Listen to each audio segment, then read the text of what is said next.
จัดไปกับน้องนี่มากับดีเจเสียเยี่ย225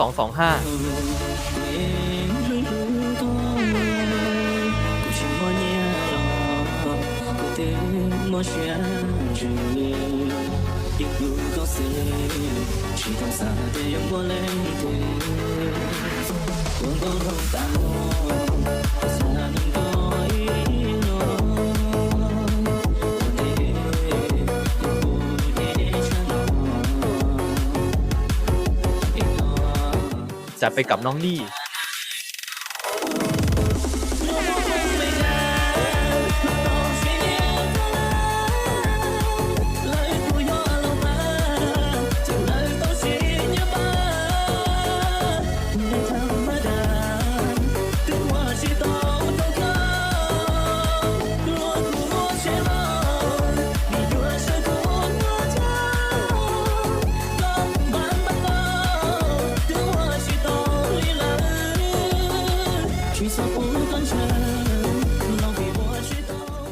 จัดไปกับน้องนี่มากับดีเจเสียเยี่ย225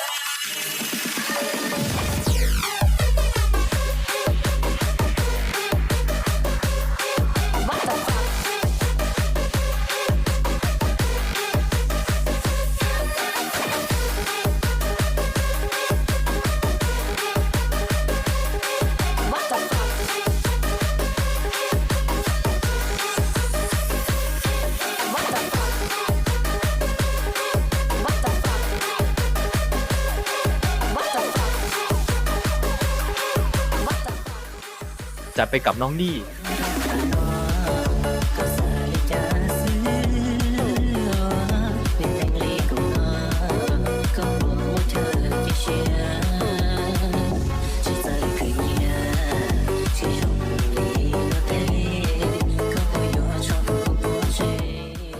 จัดไปกับน้องนี่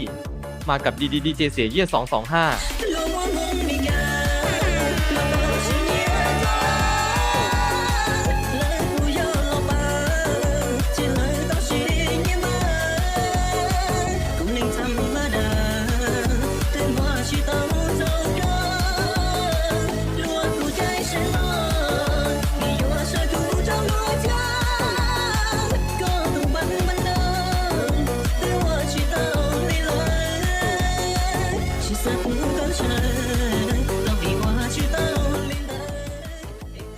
จัดไปกับน้องนี่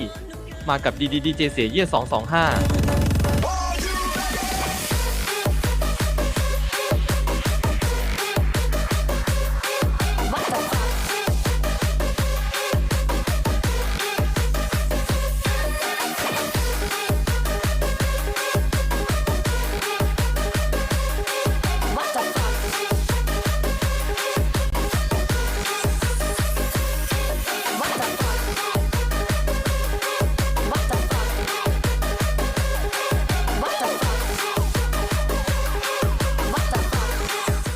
จัดไปกับน้องนี่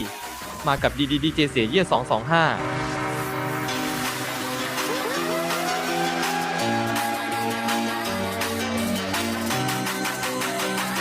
ไอ้ yes แม่ตำรวจมา